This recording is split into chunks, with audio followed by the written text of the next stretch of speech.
Bill Gates barely needs any introduction. I will simply remind you he is one of the world's richest people, and he has dedicated a large share of his fortune and his expertise to fighting diseases. He has now taken a lead role in the search for a vaccine and a cure for the coronavirus. The Bill and Melinda Gates Foundation is funding factories for each of the 7 most promising ideas for a vaccine, even though Gates freely admits that only 1 or maybe 2 of them will actually be used. I'm now joined by Bill Gates. Pleasure to have you on, Bill. Good to see you. So if you were to explain to people in general, would you tell them that we now know the coronavirus is more deadly, more transmissible, less transmissible? How do you characterize this one? Well, we know that if we do these extreme social isolation measures, we get the reproductive rate below 1, which means that the total number of active infections starts to go down. What we don't know is we go slightly back to normal, which activities create the risk of a rebound.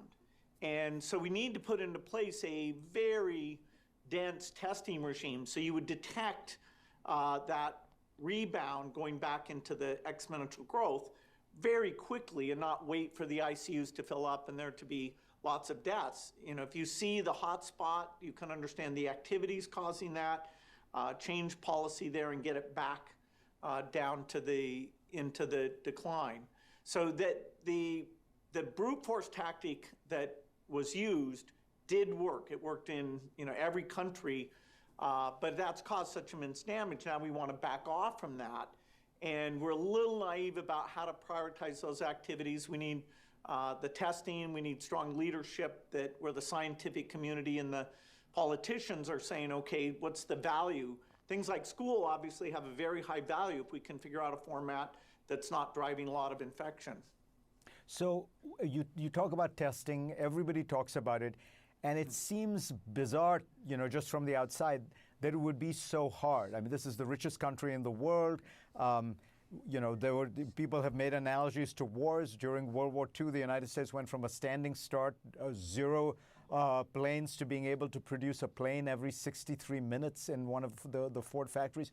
Why can't testing be ramped up to the million-a-day level that a lot of people, experts believe would be necessary to help reopen?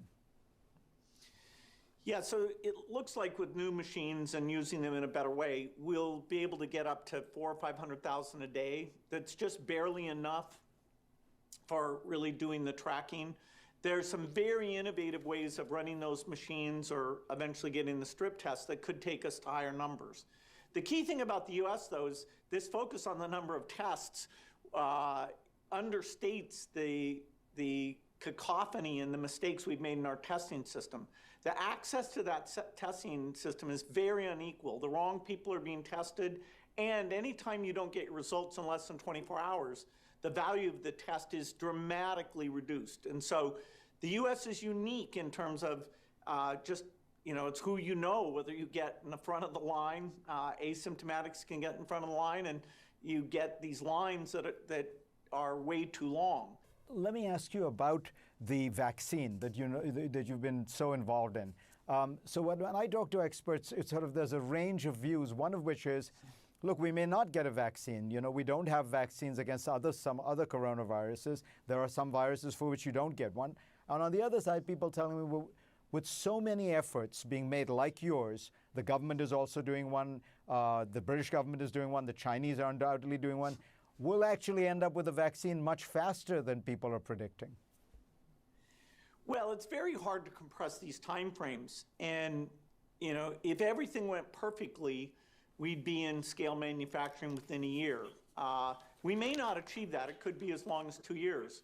There's over 100 efforts. What we need to do is pick the most promising of those, get money, so we're going full speed, build the manufacturing in parallel, some of which is shared, like the fill finish, which is the last step, where there's nowhere near the capacity for the 7 billion doses. So we need to do that. But are you optimistic it'll be on the shorter end? I mean, I've heard people say maybe by December we could imagine starting production.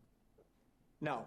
I mean, I don't, Moderna, you have to do these phase 3 studies that help you understand if somebody has a condition X or Y or Z, does it create a side effect? You know, there's people with defective immune systems. There's all sorts of things. So the size of the phase 3, the global regulators are going to have to get together and decide how many people, what length of time that goes in.